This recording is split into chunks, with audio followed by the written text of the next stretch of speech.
Frost gathered on the window panes of a modest village school. Inside, the faint smell of chalk and coal smoke lingered as Miss Eleanor Reeves, a mathematics teacher of quiet discipline, wrote a series of strange symbols on the blackboard.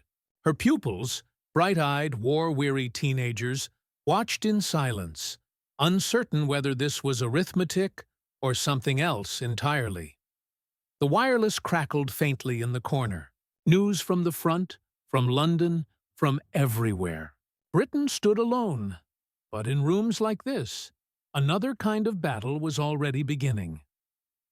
Miss Reeves closed the classroom door and drew the curtains. What she revealed next was no longer part of the syllabus. She spoke of patterns hidden in chaos, of messages that could change the course of war. Each lesson became a puzzle, each equation a cipher. What none of her pupils realized was that these exercises were being copied, sent quietly to Bletchley Park. Within months, some of these same students would be recruited into the most secret organization in Britain, the Codebreakers. It began not with soldiers or spies, but with a teacher, a chalkboard, and an idea. Britain, 1941. The war had entered its darkest winter. Europe lay under Nazi occupation. France had fallen. Norway, Belgium, and the Netherlands were gone. London still burned from the Blitz, nightly raids that turned neighborhoods into ash and silence. But beyond the shattered streets, a quieter front was forming, a war not of bombs, but of numbers, waged in the shadows by minds rather than machines. At the heart of this secret struggle was Bletchley Park, a Victorian estate tucked deep in the Buckinghamshire countryside. Officially, it was a training center for the Government Code and Cipher School. Unofficially, it was the nerve center of British intelligence.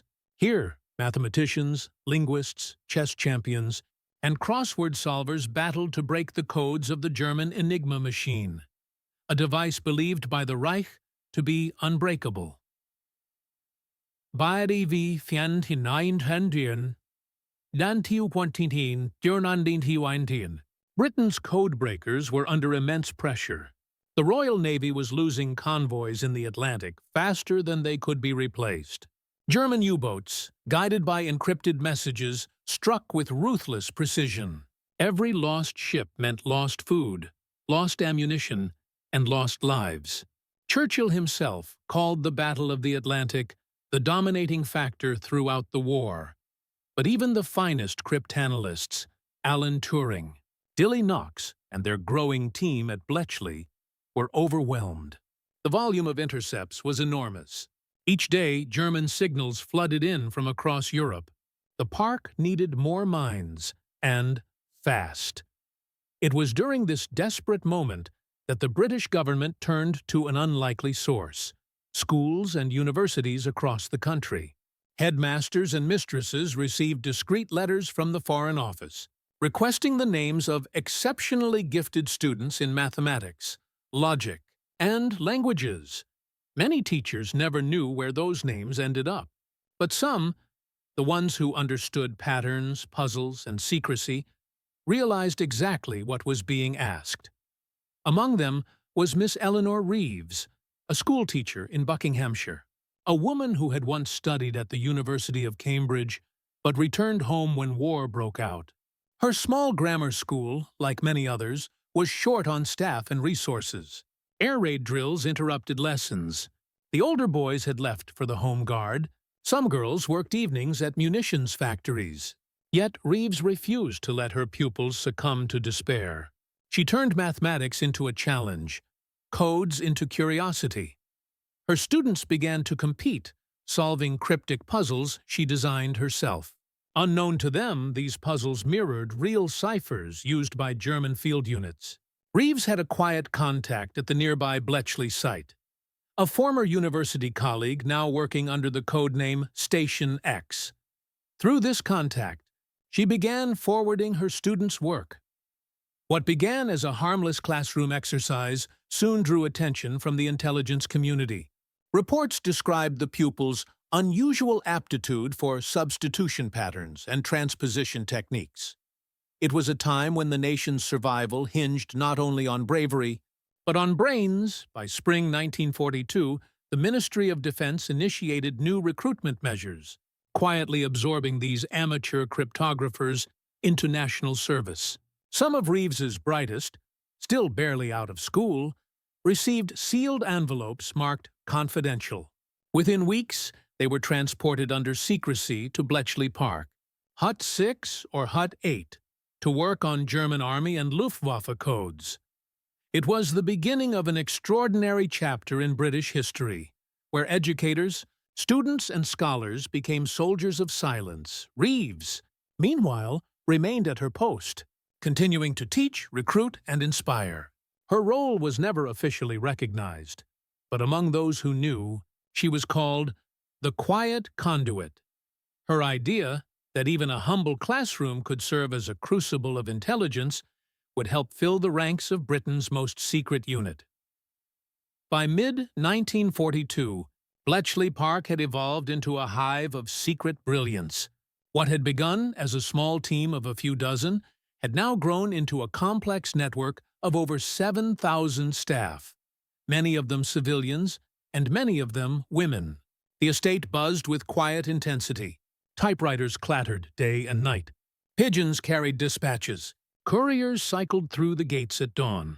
Few within its walls knew the full picture of what they were part of. Every message, every cipher, was a thread in a vast, hidden web of intelligence. Breaking a single code could mean saving a convoy, or turning the tide of a battle thousands of miles away. Yet the sheer scale of intercepts demanded constant reinforcement.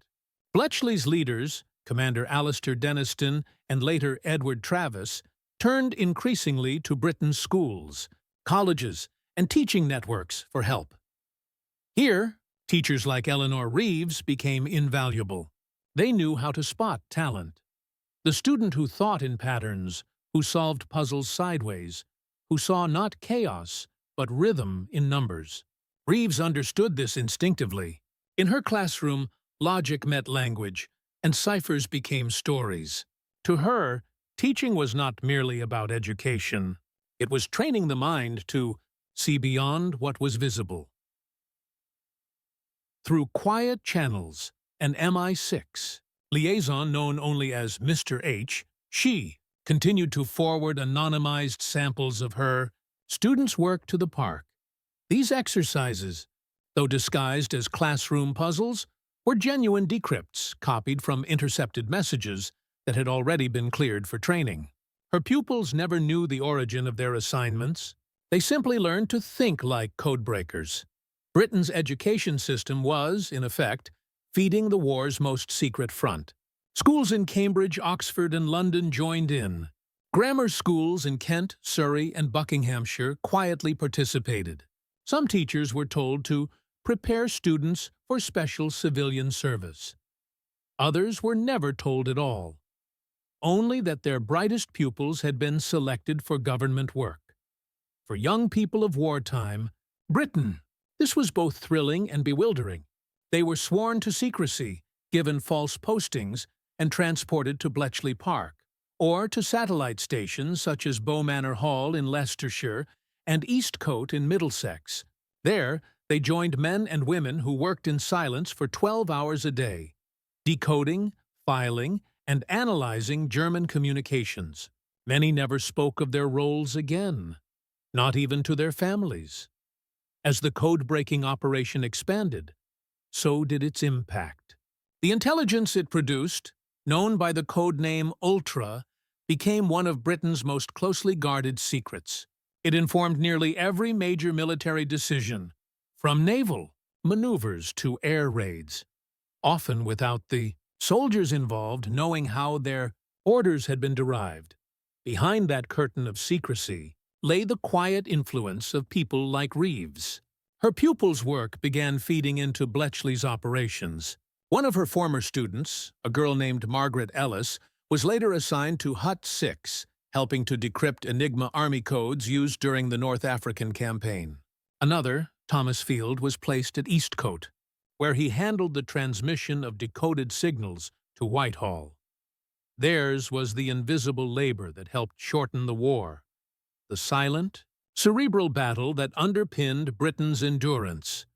Meanwhile, back in her schoolroom, Reeves continued teaching under blackout conditions, marking papers by candlelight. To her pupils, she was still Miss Reeves, precise, patient, quietly formidable. Few knew that her lessons had become a lifeline to Britain's most secret war effort. By the end of 1943, her school alone had contributed over a dozen recruits to the government code and cipher school. Their names would never appear in history books. Their work would remain classified for decades. But their story, and hers, embodied something profoundly British: the belief that courage can take many forms, and that intelligence, properly directed, can be as powerful as any weapon. The Second World War was not only fought by soldiers in the field, but by thinkers in silence. Inside Britain's schools, libraries, and laboratories, thousands of ordinary people became instruments of intelligence. Eleanor Reeves embodied this transformation. She had never worn a uniform, never held a weapon, and yet her classroom became a theater of war. Her students were barely out of childhood, 17, 18, some younger, yet they absorbed the patterns of code-breaking with a kind of earnest devotion. Reeves taught them patience, reasoning, and, above all, humility. The understanding that victory might never be seen, only felt. When several of her pupils were called to special duties, Reeves kept their desks ready, chalking their initials in faint letters on the wooden surfaces. To her, they remained part of the lesson, even as they vanished behind the walls of Bletchley Park. The human cost of secrecy was profound. Families received no details, friends were left bewildered, and the young recruits themselves faced a strange kind of isolation. They lived among thousands, yet could speak to no one about what they did. It was a quiet sacrifice, invisible but essential. Reeves's own courage was of the same kind, unseen, uncelebrated, and unwavering. She continued her work not for recognition, but for duty, believing that even a teacher's mind could serve the nation's defense. Eleanor Reeves's classroom was no longer a conventional place of learning. Her blackboard bore not arithmetic, but complex substitutions and frequency analyses. Each lesson was a code disguised as a question. Her pupils were unaware that they were rehearsing real cryptographic principles: letter frequency, transposition, and permutation. The transformation was subtle but profound. The wartime school became a microcosm of Bletchley itself. Order, discipline, concentration, and a shared sense of purpose. Reeves developed exercises drawn from wartime intercepts, teaching her students to find the rhythm beneath the noise. In doing so, she bridged the gap between education and espionage. Her teaching method reflected the pragmatic spirit of wartime Britain. Innovation born from necessity. The same intellectual courage that fueled radar research in Malvern or aircraft design at Farnborough was now present in a village schoolroom. When the war demanded new kinds of intelligence, Britain turned instinctively to its teachers, the custodians of logic, discipline, and thought. Reeves's work reminded officials that education was, in its essence, a form of national defense. Reeves's story also reflects a broader truth: that women played a decisive, though often overlooked, role in Britain's secret war. At Bletchley Park, over 75% of staff were women, from cryptanalysts and linguists to clerks and machine operators. Many were recruited straight from schools and universities, selected for intellect and discretion. As a female teacher in the 1940s, Reeves defied expectation simply by leading in a field dominated by men. Her methods, her initiative, and her quiet influence challenged the boundaries of gender in wartime Britain. Through her, Dozens of young women gained entry into the code-breaking world. Some operated the bomb machines designed by Alan Turing and Gordon Welchman. Others transcribed enemy signals or managed intercept networks. Their precision and endurance kept the process running around the clock. Reeves never claimed credit, yet her influence was visible in the faces of the women arriving daily at Bletchley's gates. They carried not weapons, but pencils, and with them the power to alter the course of the war. Their contribution remains one of the most understated legacies of British intelligence, a quiet revolution that began in classrooms like hers. The evolution from classroom puzzles to electromechanical computation was one of the great leaps of wartime science. Reeves's students, once solving ciphers by hand, would soon work alongside machines that could process thousands of combinations per minute. At Bletchley Park, these machines, including Turing's bomb and later Colossus, became the mechanical heirs of human logic. They relied on pattern recognition, probability, and linguistic intuition, all skills that Reeves had unknowingly cultivated in her classroom. The link between education and technology was direct. Reeves's training produced minds that could interface seamlessly with machines, interpreting data not as chaos, but as design. Her teaching represented a bridge between the old world of chalk and slate and the new age of computation. This quiet alignment between human reasoning and mechanical precision defined Britain's success in the intelligence war. Reeves's hidden classroom had, without recognition, prepared a generation for a future that would soon reshape the entire post-war world. The dawn of the information age. True leadership in wartime Britain often appeared not in Parliament or on the front line, but in the quiet rooms of intellect. Eleanor Reeves exemplified this unseen form of command. She had no title, no rank, and yet she inspired a generation to think critically, act discreetly, and serve quietly. Her leadership came through example, a calm presence in chaos.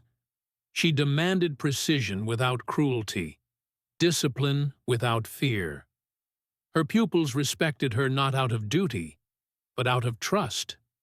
That trust transferred later to their service at Bletchley Park, formed the moral backbone of the code-breaking community. Reeves never lectured on patriotism. She demonstrated it through persistence.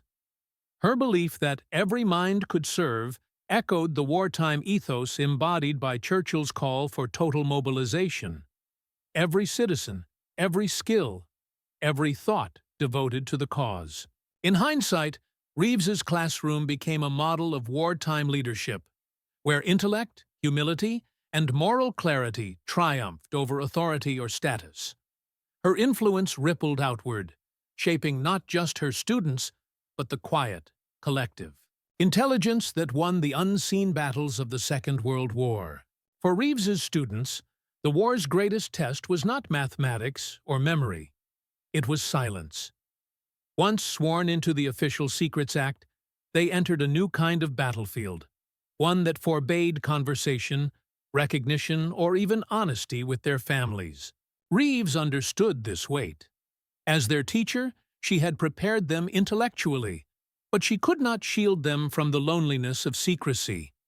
Many of her former pupils worked side by side at Bletchley, yet dared not speak of their connection.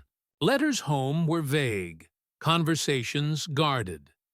This moral strain was shared by the entire intelligence community. They knew the human cost of their silence, yet also the consequences of breaking it. Reeves's teachings, logic, restraint, and duty became their moral compass. The burden lasted long after the war. Many codebreakers lived for decades before their contributions were publicly acknowledged. When the secrecy finally lifted in the 1970s, some traced their courage back to a small classroom and to the woman who had first taught them to keep faith in silence. The British intelligence system during World War II was a vast web, from intercept stations on the coast to cipher offices in London, all converging at Bletchley Park. Within this structure, minds like Reeves's were the unseen threads holding the web together. Her students formed part of this intricate network, dispersed across Y stations, decoding huts, and naval cipher schools. Their work fed directly into operations such as the Battle of the Atlantic, where breaking Enigma allowed Allied convoys to evade U-boat traps. Reeves's methods reflected the British intelligence ethos: precision over passion, patience over power. She taught that information, however small, could shift the tide of war. A lesson echoed in every decrypted message that saved a ship, or every code that exposed an enemy plan. Her influence showed that intelligence was not a separate sphere of warfare, but an extension of national character, quiet endurance, collective effort, and the belief that intellect could be as decisive as any weapon. Eleanor Reeves's story captures something deeply British: the understated heroism that defined an entire generation. In a time of total war, when the nation faced nightly bombings, rationing, and loss, people like Reeves represented a different kind of resistance: intellectual resilience. Her work aligned with a broader wartime culture of ingenuity. From the radar engineers of the Chain Home Network to the mathematicians at Bletchley and the factory women producing Spitfire parts, each acted from the same impulse: to do one's part, however small, and to do it well. This spirit of quiet defiance was Britain's greatest strength. Reeves's classroom may have been modest, but its contribution echoed through history. It embodied a national identity built on education, discipline, and moral steadiness. Even after victory, the legacy endured. The post-war British education system, the rise of computing, and the cultural memory of Bletchley Park all trace their roots to these moments, when the power of the mind became a weapon of defense. The snow lay heavy on the lawns, muffling the sounds of footsteps between the wooden huts. Inside, a quiet storm of intellect raged. Dozens of young analysts, many scarcely older than schoolchildren, pored over cipher sheets, each digit and letter holding the fate of ships, convoys, and air squadrons. Among them sat a cluster of new recruits whose origins puzzled even the seasoned officers. They had all attended the same girls' grammar school in southern England. Their precision, their teamwork, and their unspoken coordination stood out immediately. They worked methodically, one tracing patterns, another spotting transpositions, another recording anomalies with chalk and thread. What no one at Bletchley knew was that these women were, in essence, continuing the lessons of their old mathematics mistress, Eleanor Reeves. The breakthrough came not with a single act of genius, but through discipline, a habit instilled by Reeves herself. During a night shift in Hut 6, one of her former students, now a Wren cryptanalyst, noticed an unusual repetition in a German army message group. It looked trivial, a routine transmission with no change in phrasing. But her instincts, trained by Reeves's endless insistence on patterns within patterns, told her otherwise. The anomaly revealed a systemic slip in German encryption procedure, an operator's repeated use of a phrase to reset his machine. This oversight, caught by a teacher's student, provided a crucial inroad into the day's Enigma key. Within hours, the section reported the discovery to their supervisor. By dawn, the message was decrypted. It contained U-boat positions across the North Atlantic.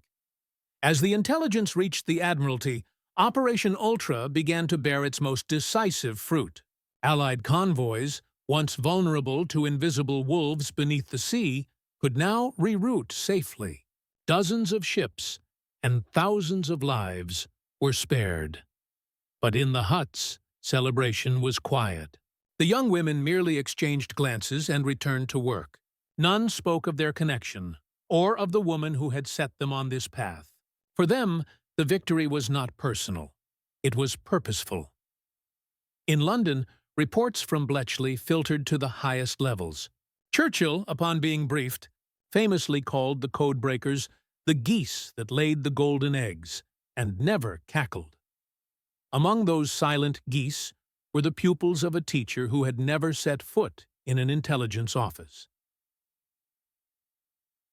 Eleanor Reeves remained at her school, unaware of the magnitude of what her teachings had achieved.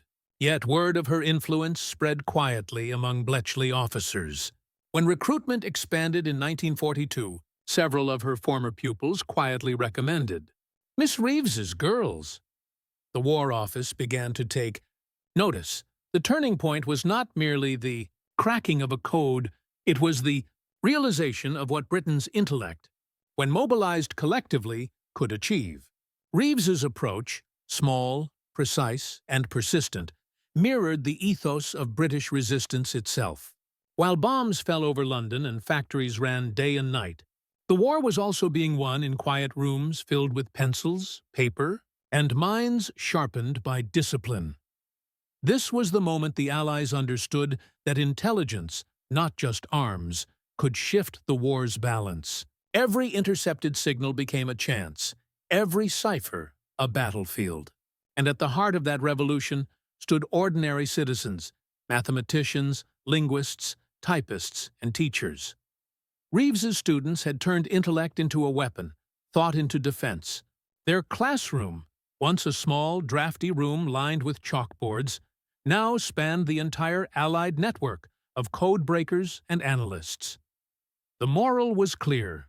The war could not be won by generals alone. It required thinkers, disciplined, modest, and relentless, to outwit the enemy from within the shadows. The scene closes not with gunfire, but with the soft scratching of pencils in Hut 6.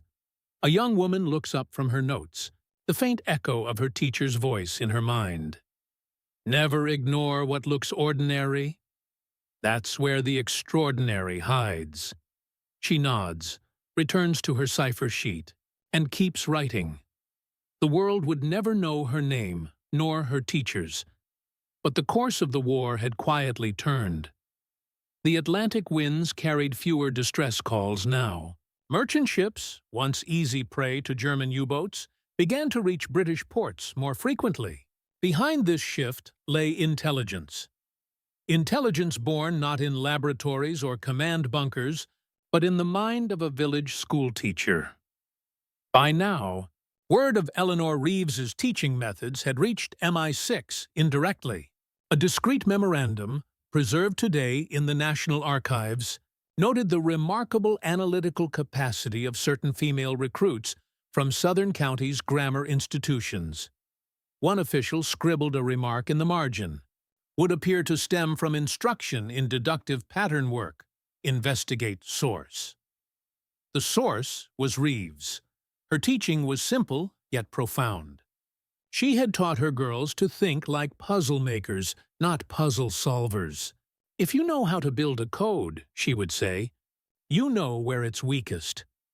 It was this principle, the art of reverse logic, that allowed her former students to unpick the German cipher networks so effectively. As the war intensified, Bletchley Park faced mounting pressure. New Enigma variations appeared. Field ciphers changed daily. The Germans, convinced of their invincibility, tightened radio discipline. Yet, quietly, Britain was closing the gap. A new subsection formed under Dilly Knox's guidance, staffed entirely by women trained in pattern recognition and linguistic analysis. Among them were at least 5 of Reeves's protégés. Their method, meticulous cross-referencing of letter frequencies, combined with disciplined intuition, led to one of 1942's most critical decrypts, the Triton key. This was the U-boat Enigma, used by the Kriegsmarine's Atlantic Command. When it fell, convoy routes could be adjusted in real time. What followed was a measurable drop in Allied losses. Nearly 40% fewer sinkings within months. The impact reached far beyond the waves. In Churchill's war rooms, ultra-decrypts were beginning to underpin strategic decisions. Air raids, convoy movements, even North African offensives. Intelligence, much of it touched by the quiet handiwork of Reeves's students, was shaping Britain's future. But in the small grammar school where it all began, life went on as if nothing had changed. Reeves still marked papers by candlelight during blackout hours, her mind half on algebra, half on the wireless reports that carried news from distant fronts. She had heard whispers that her girls were doing something for the war effort, though no one could say what. She never asked. She understood the meaning of silence in wartime. Then, one spring morning, she received a letter. The envelope bore no unit insignia, only a London return address. Inside, written in neat code-like handwriting, were 4 words: "Your lessons saved lives." No signature, no clue. But Reeves knew. At Bletchley, the same students were entering the most intense phase of the war. They were now responsible for verifying intercepts used to direct Allied naval convoys. Their shifts ran through the night, lit by the dull glow of desk lamps and the hum of typewriters. The exhaustion was constant, the secrecy absolute. Yet, through it all, a thread of shared identity sustained them. The knowledge that their small acts of patience and intellect were, in a sense, extensions of one woman's teaching. They often joked, in hushed voices, "Miss Reeves would give us full marks for this one." None of them would ever speak publicly of their work. The Official Secrets Act bound them for decades.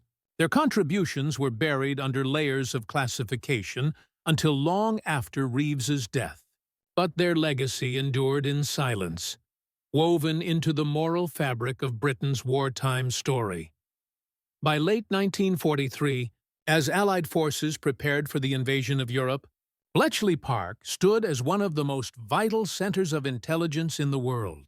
From its humble huts flowed information that shaped the largest amphibious operation in history. Reeves's students were now senior cryptanalysts, coordinating entire teams. Their precision had become institutional, their discipline legendary. And though the teacher herself remained unknown to the world, her philosophy had become an unspoken creed of British intelligence. Patience is power. Logic is courage. Every pattern, a key. This was the culmination of her life's quiet work. A war won not just with planes and guns, but with chalk and numbers, with minds shaped by care and conviction. As night falls again over Bletchley, the sound of typewriters fades into stillness. A young woman steps outside, exhaling the cold air, her breath visible in the moonlight. She looks east, toward the unseen battlefields of Europe, and thinks of home. Her teacher's voice echoes softly in her mind. Even the smallest idea can change the course of history. And on that thought, she returns to her desk. The war in Europe was over. The guns had fallen silent. Across Britain, victory was tempered by exhaustion. A quiet, almost fragile relief. In the countryside, church bells rang once more, their sound cutting through the long, muted air. But for many, including those who had served in silence, there were no medals, no parades, only the knowledge that they had helped Britain endure. For Eleanor Reeves, now in her 50s, the end of the war brought no fanfare. Her school reopened fully that summer, the windows repaired, the blackout curtains removed. Children returned, thinner, quieter, but alive. Lessons resumed as before. Chalk on slate, the faint scent of ink, and the steady rhythm of Reeves's voice at the front of the room. She never spoke of the war. Yet, in the back rows of her classroom, new pupils learned the same careful thinking that had once prepared others for something far greater than exams. At Bletchley Park, the great decoding huts were being dismantled. Machines were crated away or destroyed. Thousands of codebreakers were discharged quietly, their work classified for 50 years. The war had been won through intelligence, but intelligence left no monuments. Many of Reeves's former pupils, now women in their 20s, returned home to ordinary lives. They married, worked, raised children, never speaking of what they had done. Some became teachers themselves, following their mentor's path. Only decades later would their identities begin to surface, when declassification revealed the scale of Britain's cryptographic effort. The Imperial War Museum records that, of the 8,000 women who served at Bletchley Park, many came from small grammar schools and provincial colleges, precisely the kind of place where Eleanor Reeves had taught. Her influence, though never formally recorded, lived in their precision, their patience, their intellectual poise under pressure. Meanwhile, in the War Office, officials quietly acknowledged that Britain's triumph in the Atlantic, the saving of countless merchant lives, had hinged on the analytical breakthroughs made possible by those women. The Triton decrypts had been pivotal. Naval planners later estimated they shortened the Battle of the Atlantic by nearly a full year. Churchill himself, visiting Bletchley in 1945, called it the geese who laid the golden eggs and never cackled. Reeves would never hear those words, but they might as well have been written for her. In the early post-war years, as rationing lingered and Britain began its slow reconstruction, Reeves continued teaching until her retirement. She remained unmarried, devoted to her pupils and her craft. Her obituary, printed in a small Hampshire paper in 1963, mentioned only that she had been a patient and gifted educator. Nothing about her hidden contribution. Yet her legacy endured quietly in the nation's memory. Not as a name, but as a spirit. For what she had done was distinctly British. Ordinary service rendered with extraordinary consequence. Her story mirrors that of thousands of women during the war. Women who used intellect as their weapon, logic as their armor. In an age defined by violence, they proved that brilliance and courage could thrive in silence. In time, when the archives opened and historians pieced together the fragments of Britain's secret war, references to Reeves's school appeared in MI6 personnel notes and Bletchley recruitment records. Her influence was finally acknowledged, indirectly but unmistakably. A small brass plaque was later affixed to the wall of her former classroom, reading, "To Eleanor Reeves, whose teaching helped light the path of intelligence in Britain's darkest hour." It remains there today, simple, unadorned, profoundly British. The broader impact of Reeves's work extended far beyond her classroom. The pupils she had quietly trained became part of a generation of women who defined Britain's post-war intelligence landscape. Many continued to work for GCHQ, the successor to Bletchley Park, or in other government departments where cryptography and pattern analysis remained critical. Their skills, honed in wartime, shaped Britain's Cold War preparedness and the nascent field of computer science. The methods Reeves instilled, logical reasoning, disciplined analysis, attention to minute detail, formed a template that influenced British education in subtle ways. Schools that had participated in wartime code exercises began integrating problem-solving curricula inspired by Bletchley techniques. Teachers nationwide were encouraged to cultivate analytical thinking, reinforcing the idea that mental agility was a national asset, not merely an academic pursuit. On the operational level, the decrypts her students contributed to had measurable consequences. Ultra-intelligence allowed Allied commanders to anticipate enemy movements with unprecedented accuracy. Convoys across the Atlantic became less vulnerable, the North African campaigns were better coordinated, and intelligence from Enigma intercepts played a vital role in planning D-Day. Every decision informed by decoded communications carried the invisible hand of countless students trained in classrooms like Reeves's. The moral lessons were equally profound. These young recruits demonstrated that civic duty could take forms beyond the battlefield. Their patience, restraint, and discretion set a standard for public service. The secrecy required by their work created a culture of quiet honor, a shared understanding that contributing to victory did not always require recognition. Culturally, Reeves's story symbolizes the often overlooked role of women and civilians in the war. Her quiet leadership highlights the wartime ethos of total contribution. Everyone, regardless of age or gender, could serve Britain's defense in meaningful ways.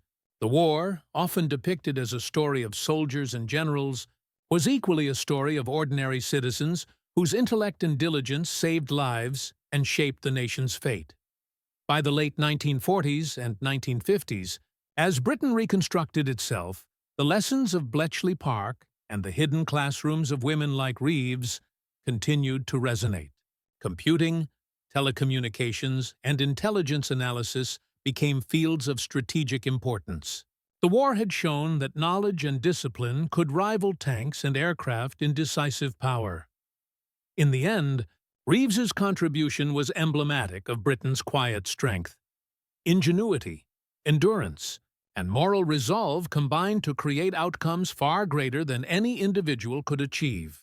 Her pupils, now scattered across the country and the globe, carried her teachings into the modern era, a living legacy of intellect deployed for service. The aftershocks of her work remind us that wars are not only fought with weapons, but with minds trained to see patterns, recognize opportunity, and act with precision. And sometimes, a single teacher, through patient guidance and steadfast dedication, can alter the course of history. Eleanor Reeves's story is a quiet testament to the unseen forces that shaped Britain during the Second World War. While the public remembers Spitfires in the skies and convoys braving the Atlantic, fewer know of the classrooms where minds were sharpened for the invisible battles of intelligence. Reeves demonstrates that heroism need not be loud or celebrated. It can dwell in patience, discipline, and moral conviction. Her pupils, once ordinary school children, became extraordinary agents of change, not with weapons, but with reason and observation. They remind us that war is waged not only with might, but with thought.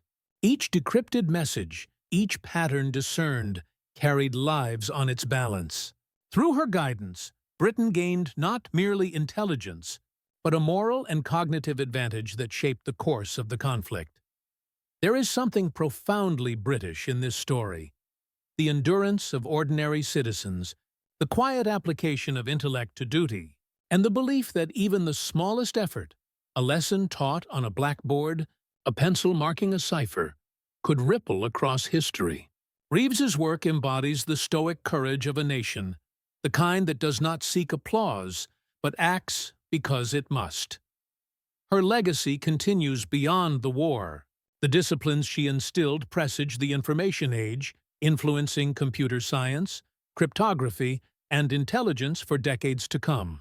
The classroom became a bridge between peace and conflict, between education and national service, proving that preparation of the mind is as vital as the preparation of arms. In reflecting on Reeves's life, we see that history often honors not only the battlefield hero, but the patient teacher, the careful thinker, the unseen architect of strategy. Britain's survival, and ultimately its victory, rested as much on these hidden contributions as on the valor of soldiers. Eleanor Reeves reminds us that courage wears many faces. It may be silent, it may be methodical, but it is no less transformative. In her classroom, in the minds she shaped, and in the intelligence networks she indirectly fortified, she delivered a quiet, enduring victory. One that reshaped not just a war, but the very fabric of Britain's defense and identity. Her story endures as a lesson for humanity. Intellect, discipline, and moral courage are weapons in their own right, capable of changing the course of history.